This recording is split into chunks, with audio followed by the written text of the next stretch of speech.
كما قال عليه الصلاة والسلام اللهم بارك لنا في رجب وشعبان وبلغنا رمضان اللهم اكفنا بحلالك عن حرامك وأغننا بفضلك عمن سواك رب اشرح لي صدري ويسر لي أمري واحلل عقدة من لساني يفقهوا قولي ربی زدنی علما ربی زدنی علما او کما قال علیہ الصلاة والسلام۔ بزرگان محترم، معزز سامعین کرام، ایک مرتبہ پوری محبت سے، اخلاص کے ساتھ، للہیت کے ساتھ، دل کی گہرائی سے حضرت محمد الرسول اللہ صلی اللہ علیہ وسلم پر درود شریف پڑھ لیں۔ اللهم صل على محمد كما صليت على إبراهيم وعلى آل إبراهيم إنك حميد مجيد اللهم بارك على محمد كما باركت على إبراهيم وعلى آل إبراهيم إنك حميد مجيد۔ اللہ تبارک و تعالی ہم سب کو کثرت کے ساتھ درود پاک پڑھتے رہنے کی توفیق عطا فرمائے۔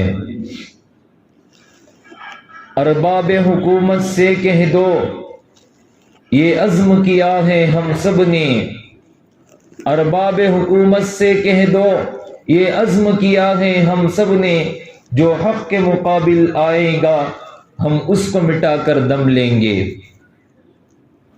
سر کٹانا تو ہم جانتے ہیں، سر کٹانا تو سر کٹا سکتی ہیں لیکن سر جھکانے کی عادت نہیں ہے، سر کٹا سکتی ہیں لیکن سر جھکانے کی عادت نہیں ہے۔ بیٹیاں امت مسلمہ کی پردہ کرتی ہیں۔ میرے محترم بزرگوں، دوستوں، بھائیوں، اللہ رب العزت کا بڑا کرم ہے، بڑا فضل ہے، بڑا احسان ہے کہ اللہ تبارک و تعالی نے ہم سب کو حضور پاک صلی اللہ علیہ وسلم کی پاکیزہ امت میں پیدا فرمایا۔ میرے محترم بھائیوں، میں نے گزشتہ جمعہ میں یہ بات آپ کے سامنے عرض کی تھی کہ میں آئندہ جمعہ میں معراج کے بارے میں بیان کروں گا۔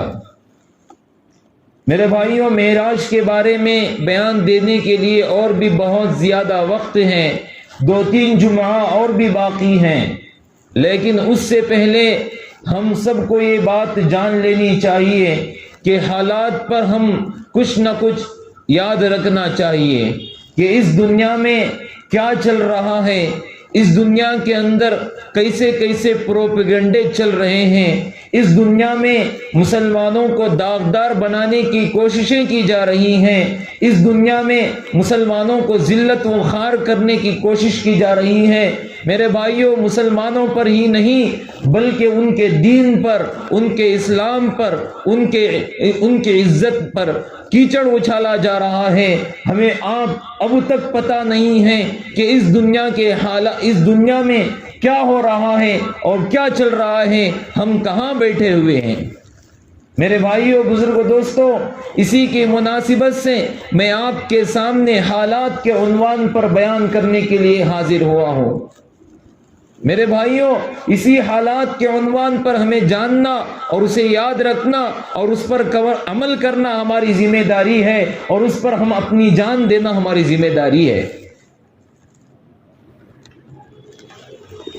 اس پرفتن دور میں روزانہ کئی ہزار مسئلے درپیش آتے ہیں، روزانہ کئی مسئلے مسلمانوں کے اسلام کے خاطر پیش آتے ہیں۔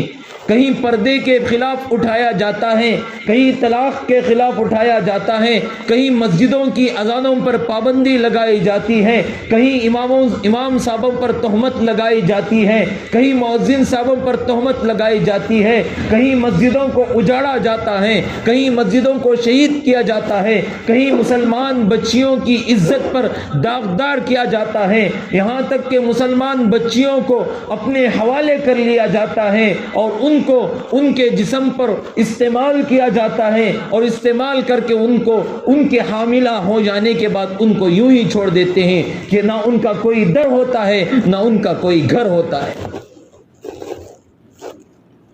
ایسے ماحول میں، ایسے پرفتن دور میں ہمیں قدم قدم پر یہ یاد رکھنا چاہیے، ہمیں لحاظ پر ہمیں یاد رکھنا چاہیے کہ اس پرفتن دور میں اب ہمارے بارے میں کیا چل رہا ہے، اسلام کے بارے میں کیا چل رہا ہے۔ کیا ہماری عزت یہ گوارا کر سکتی ہے، کیا ہمارا یہ دل گوارا کر سکتا ہے کہ کہیں پر مسلمان بچیوں کے سروں پر ہاتھ ڈالا جا رہا ہو اور ان کے سروں سے حجاب کھینچ کر نکالا جا رہا ہو؟ ہمارا دل یہ چاہتا ہے کہ وہ کھینچ کر نکالے اور ہم دیکھتے رہیں، اور وہ کھینچ کر نکالے ہم دیکھتے رہیں، اور وہ کھینچ کر نکالے ہم سنتے رہیں، اور وہ کھینچ کر نکالے ہم اپنے گھروں کے اندر مزے کرتے بیٹھے رہیں۔ نہیں میرے محترم بزرگوں، دوستو، ایسا نہیں ہے کہ اگر ہمارے اسلام کے خلاف ایک چھوٹی سی معمولی چیز بھی ہمارے سامنے آ جائے تو ہم اس کے لیے جان قربانی کرنے کے لیے تیار ہونا چاہیے، جان قربان کرنے کے لیے تیار ہونا چاہیے۔ کیوں؟ اس لیے کہ آج ہمارے اندر کیا ہے، اسلام کی کوئی حقیقت، کوئی حیثیت ہی نہیں ہے۔ سامنے اسلام کو رکھو اور اس کے آگے دنیا کو رکھو تو آج مسلمان بھی دنیا کو چنے گا اور اسلام کو چھوڑ دے گا۔ میرے بھائیوں، بزرگوں، دوستو، اسلام کی بچے کی طرح حیثیت ہونا چاہیے۔ ایک چھوٹا سا بچہ ہے، اس بچے کے سامنے تم دنیا کی دولت رکھو، سونا چاندی رکھو، سب کچھ رکھو، اور اس کے سامنے ایک چاکلیٹ رکھو تو وہ بچہ جو چنے گا دنیا کی دولت کو نہیں چنے گا بلکہ وہ چاکلیٹ کو چنے گا۔ کیوں؟ اس لیے کہ اس کو پتا نہیں ہے کہ دولت کیا چیز ہے، اس کو پتا تو ہے چاکلیٹ کیا چیز ہے۔ اس لیے آج ہم نے دولت کے چیزوں نے اندھا کر دیا ہے، بالکل ہم اندھے ہو چکے ہیں کہ آج ہمیں پتا نہیں ہے کہ اسلام کیا چیز ہے۔ دولت معلوم ہے، اسلام کیا معلوم نہیں ہے۔ اس لیے میرے محترم بزرگوں، دوستوں، اللہ رب العزت نے اسلام کے خاطر اللہ رب العزت نے 1.25 لاکھ انبیاء علیہ السلام کو بھیجا تھا۔ ہر انبیاء کا مشن ایک ہی تھا، ہر انبیاء کی حقیقت ایک ہی تھی، ہر انبیاء کی دعوت ایک ہی تھی کہ اسلام کو کیسے بلند کیا جائے، اس کو کیسے بچایا جائے، اس کا تحفظ کیسے کیا جائے۔ حضرت انبیاء علیہ السلام کے دلوں کے اندر اسلام کوٹ کوٹ کر کے بھرا تھا۔ وہ اللہ کو جانتے تھے، اسلام کو جانتے تھے، ان پر بھیجے ہوئے کتابوں کو جانتے تھے، ان پر بھیجے ہوئے صحیفوں کو جانتے تھے، تب وہ عمل کرتے تھے تو ان پر کوئی داغدار، کوئی انگلی اٹھانے والا نہیں پیدا ہوا۔ آج میرے بھائیوں، بزرگوں، دوستوں، روزانہ ایک ایک مسئلہ درپیش ہے۔ اب کے دور میں ابھی اسی حالت میں کئی دنوں سے یہ بات جاری ہے کہ ہر کالج میں، ہر اسکول میں حجاب کے نام پر احتجاج کیا جا رہا ہے۔ اللہ رب العزت نے قرآن پاک میں نبیوں کو یہ بیان فرمایا کہ اسلام میں عورت کا مقام کیا ہوتا ہے، اسلام میں عورت کی عزت کیا ہوتی ہے۔ اللہ نے بیان فرمایا، یا ایھا النبی قل لازواجک وبناتک ونساء المؤمنین یدنین علیہن من جلابیبہن۔ اے نبی جی، اپنی بیویوں سے، اپنی بیٹیوں سے اور مسلمان عورتوں سے کہہ دیجئے کہ وہ اپنے گھروں کے اندر رہیں، اور جب وہ باہر نکلیں تو گھونگھٹ کو ڈال کر کے نکلیں، پردہ کر کے نکلیں، اور ان کو خدا جانے کہ اللہ تعالیٰ ان کو پہچان لیا جائے گا۔ اور اللہ تعالیٰ بڑے بخشنے والے اور بڑے غفور الرحیم ہیں، معاف کرنے والے ہیں۔ اللہ نے بیان فرمایا، ان المسلمین والمسلمات والمؤمنین والمؤمنات والقانتین والقانتات والصادقین والصادقات والحافظین والحافظات۔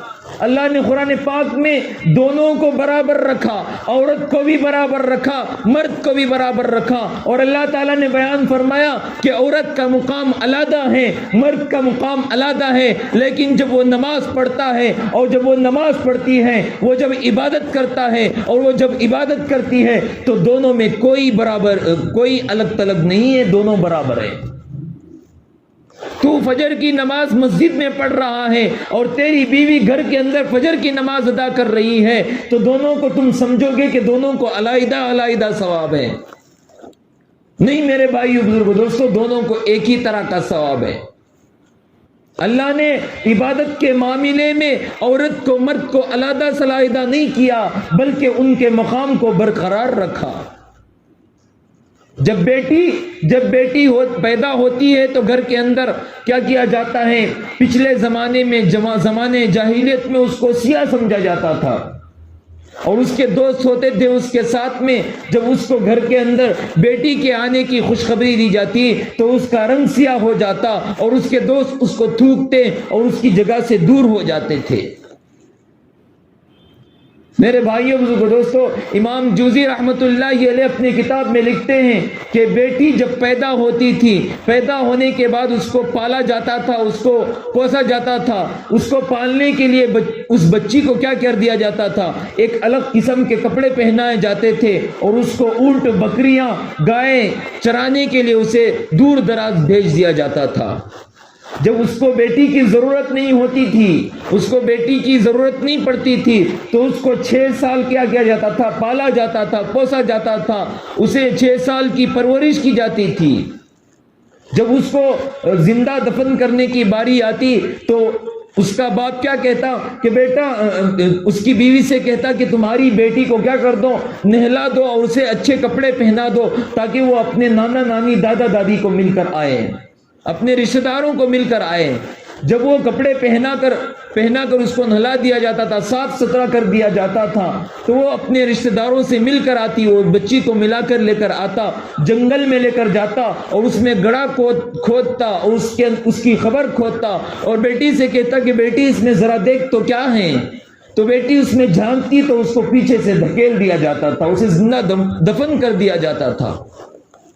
پہلے زمانے میں اللہ کے نبی صلی اللہ علیہ وسلم آنے سے پہلے کے زمانے میں بچیوں کو زندہ کر رہے ہیں، زندہ دفن کر رہے ہیں، اور ان کو مار رہے ہیں، اور ان کی عزت کو داغدار کر رہے ہیں، ان کے حقوق کو پامال کر رہے ہیں لوگ۔ تو میرے بھائیوں بزرگوں دوستو، جب اللہ کے نبی صلی اللہ علیہ وسلم آئے تو بیٹی کا مقام بتایا، ماں کا مقام بتایا، بیوی کا مقام بتایا، کہ ایک بیٹی وہی آگے چل کر بہن بنتی ہے، وہی آگے چل کر بیوی بنتی ہے، وہی آگے چل کر ماں بنتی ہے۔ اس کا مقام بتایا، اس کی عزت بتائی، اس کو کیسے حفاظت کیا جاتا ہے وہ بتایا۔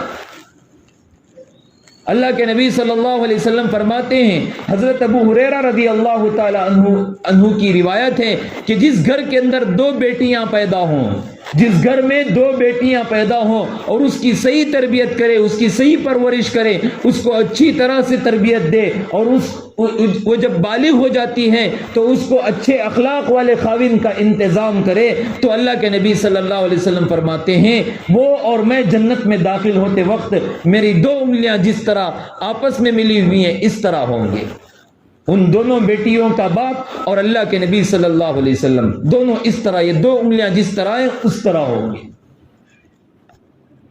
اللہ نے بیٹی کے مقام کے بیان کرنے کے بعد اللہ نے اپنے ماں کا مقام بیان فرمایا، ماں کے ساتھ حسن سلوک، اور اللہ تبارک و تعالیٰ نے قرآن مجید میں اپنی توحید کے بعد بیان فرمایا، وَقَضَىٰ رَبُّكَ أَلَّا تَعْبُدُوا إِلَّا إِيَّاهُ بِالْوَالِدَيْنِ إِحْسَانًا وَبِالْوَالِدَيْنِ إِحْسَانًا إِمَّا يَبْلُغَنَّ عِندَكَ الْكِبَرَ أَحَدُهُمَا، ان کو آپس میں اچھے سلوک کے ساتھ پکارا کرو، ان کا ادب کرو، ان کا احترام کرو، اور ان کو جھجڑ کر بات مت کرو، ان کو اف تک نہ کہو۔ اللہ نے یہ بیان فرمایا، اف تک نہ کہو اپنے والدین کو، یہ بھی بیان فرمایا۔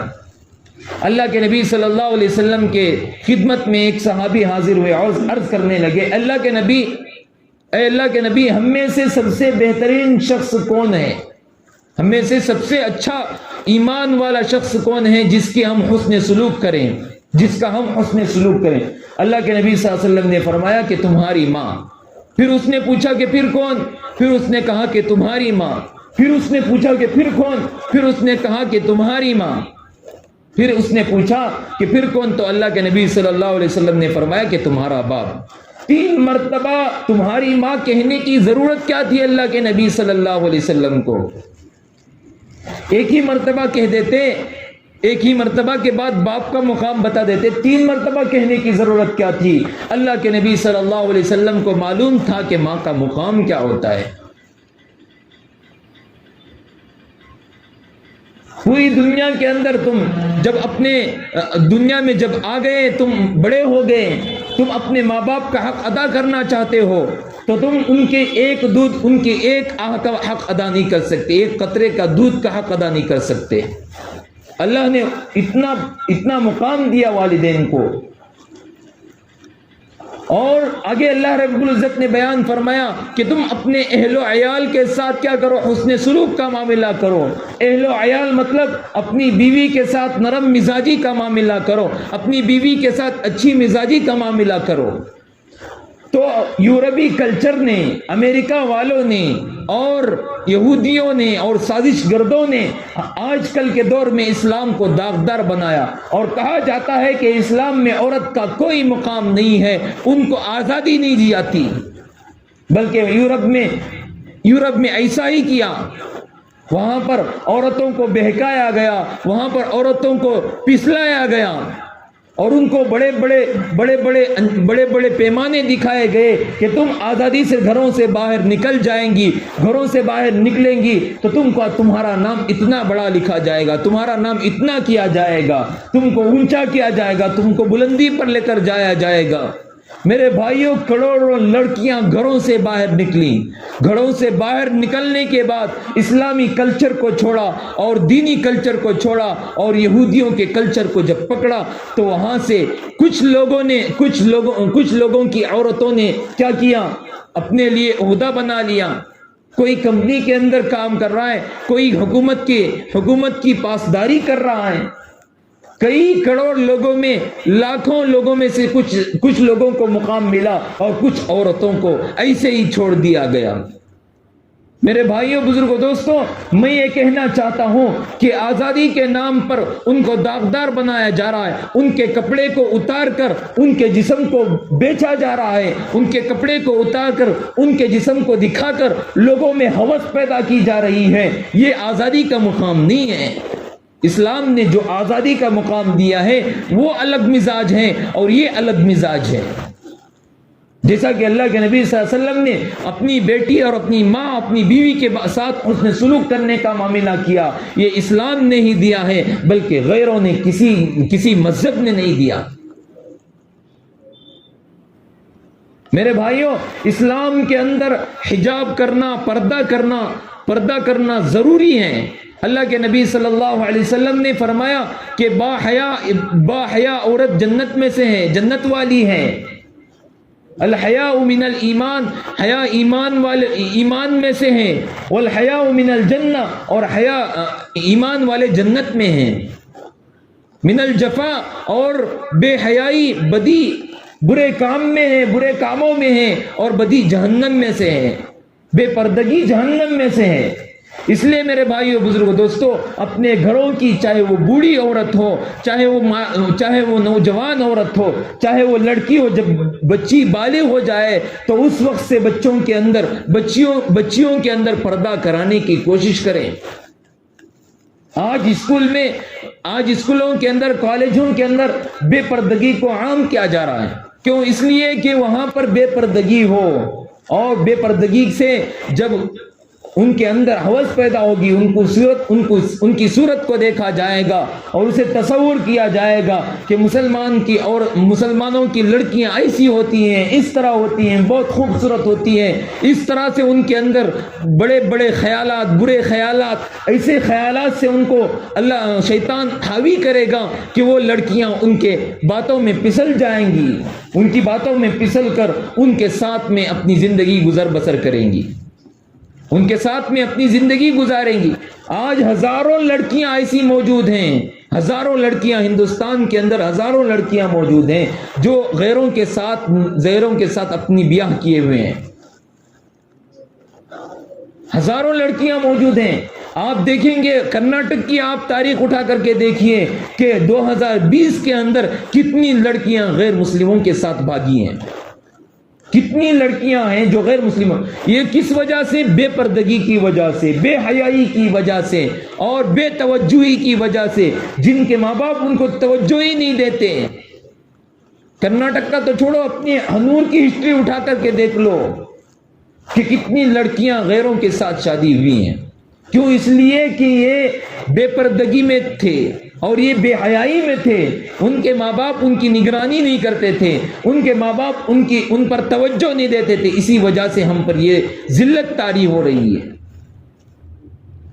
میرے بھائیوں، بزرگوں، دوستوں، کچھ دنوں پہلے اڈپی میں یہ اسکول میں، کالج میں یہ فیصلہ اٹھا کہ تم حجاب پہن کر کے اسکول میں نہیں آؤ گی، تم حجاب پہن کر کے اسکول میں داخل نہیں ہوگی۔ تو اس وقت میں ہمارے گھروں کی بچیوں نے، ہمارے گھروں کی عورتوں نے باہر نکل کر کے احتجاج کیا۔ اللہ ان پر سلامت کریں، اللہ تبارک و تعالیٰ ان کی زندگی کے اندر اور برکت نصیب فرمائے۔ میرے بھائیوں، ان لڑکیوں کو داد دینی چاہیے، ان لڑکیوں کا مقام ہمیں بیان کرنا چاہیے جو اپنی عزت کے خاطر، اپنی عفت کے خاطر اپنے آپ کو قربان کیا، راستے میں جا کر، گلی کوچوں میں جا کر انہوں نے احتجاج کیا۔ کچھ دنوں ہی کے بعد ایک مقام ایسا آیا کہ منڈیا کے اندر ایک کالج میں، اس کالج میں کئی لوگوں نے، اسی کالج کے نہیں بلکہ سارے منڈیا کے لوگوں نے مل کر کے، جو غیر مسلم ہیں، ان غیر مسلموں نے مل کر کے اس کالج کے اوپر حملہ کیا اور وہاں پر شری رام کے نعرے لگنے لگے۔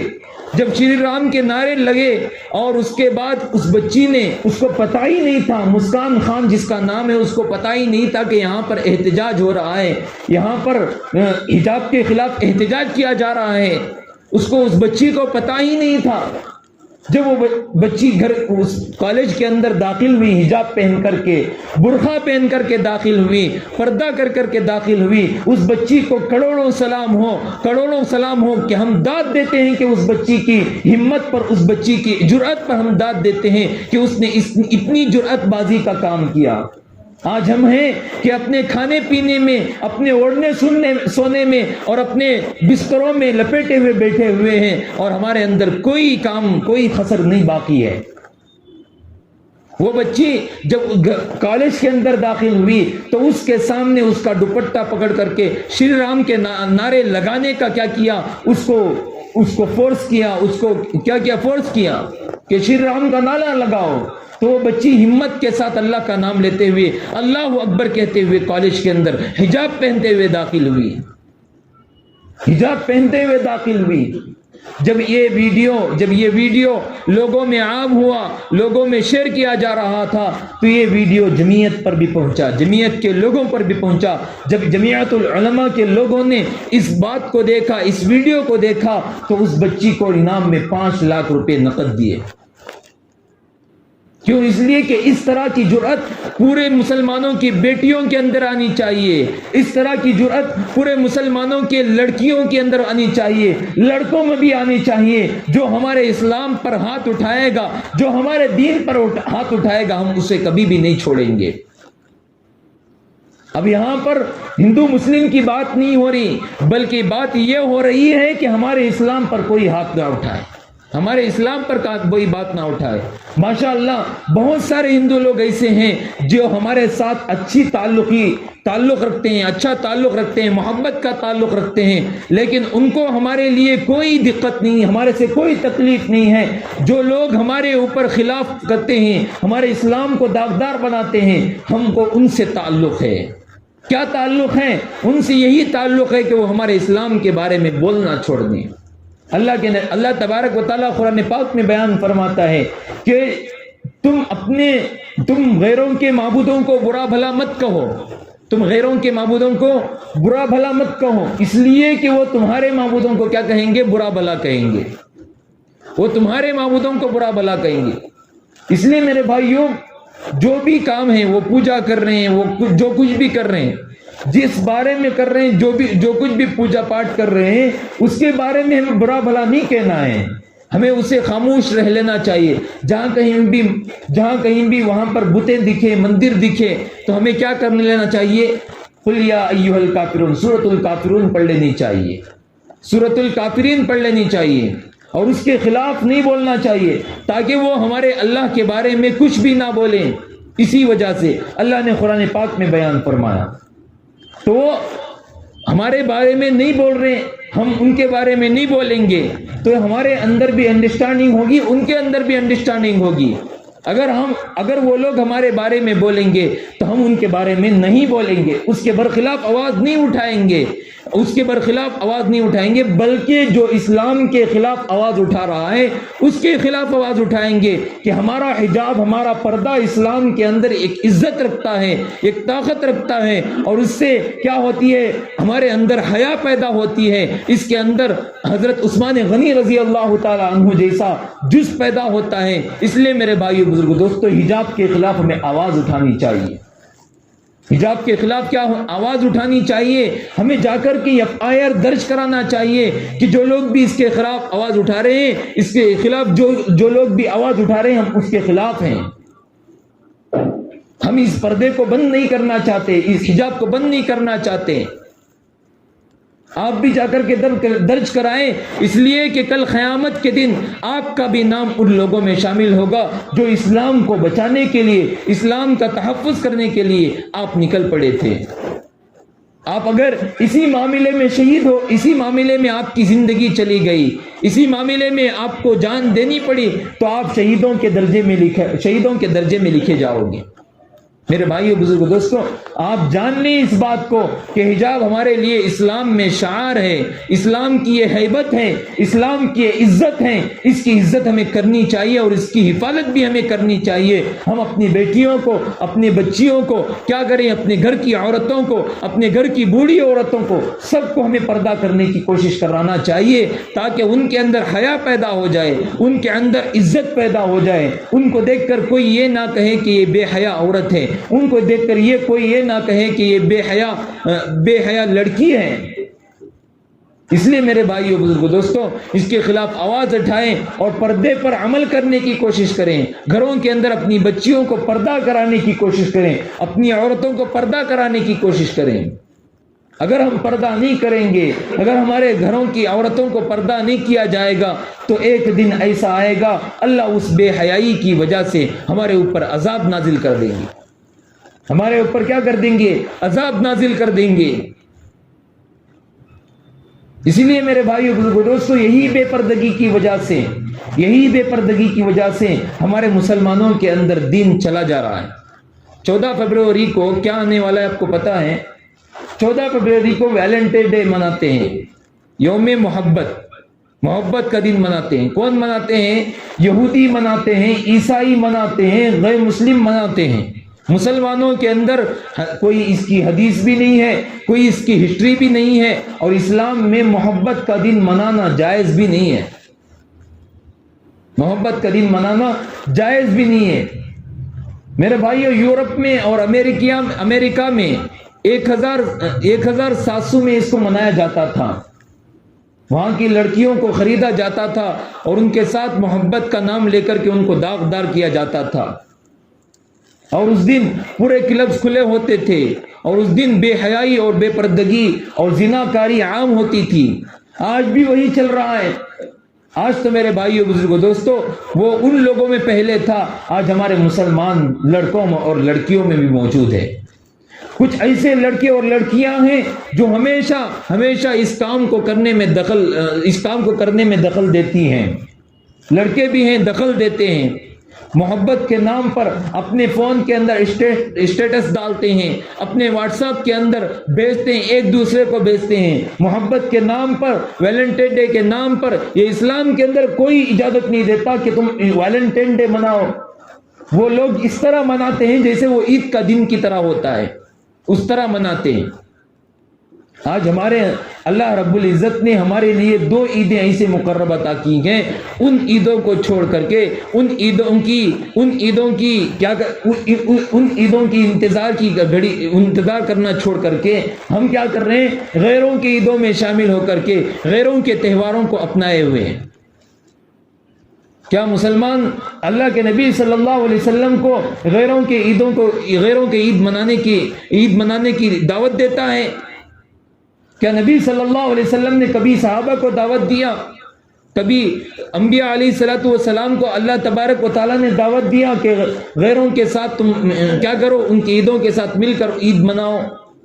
کوئی قرآن میں اس کی کوئی ہسٹری نہیں ملتی، حدیث میں اس کی کوئی ہسٹری نہیں ملتی، کتابوں میں کوئی اس کی ہسٹری نہیں ملتی، بلکہ یہاں تک کہا جاتا ہے کہ اسلام میں ناجائز اور حرام ہے۔ اس لیے میرے بھائیو بزرگو دوستو، اپنے مسلمان لڑکوں، جن گھروں کے اندر جوان لڑکے ہیں اور جوان لڑکیاں ہیں، ان لوگوں سے ان کاموں میں دخل ہونے سے روکیں، اور ان کے اس ویلنٹائن ڈے میں جانے سے اور اپنے فون میں اسے استعمال کرنے سے روکیں، تاکہ ہمارا کلچر، اسلامی کلچر باقی رہے، حیا باقی رہے، جز باقی رہے، شرمندگی باقی رہے۔ اللہ تبارک و تعالی ہم سب کو کہنے سننے سے زیادہ عمل کرنے کی توفیق عطا فرمائے۔ اللہ تبارک و تعالی اسلام کے خاطر اپنے آپ کو قربان کرنے کی توفیق عطا فرمائے۔ اللہ تبارک و تعالی امت میں اتحاد و اتفاق نصیب فرمائے اور انکشار و اختلافات کو ختم فرمائے۔ آمین و آخر دعوانا الحمد للہ رب العالمین۔ جو حضرات سنت نہ پڑھے ہیں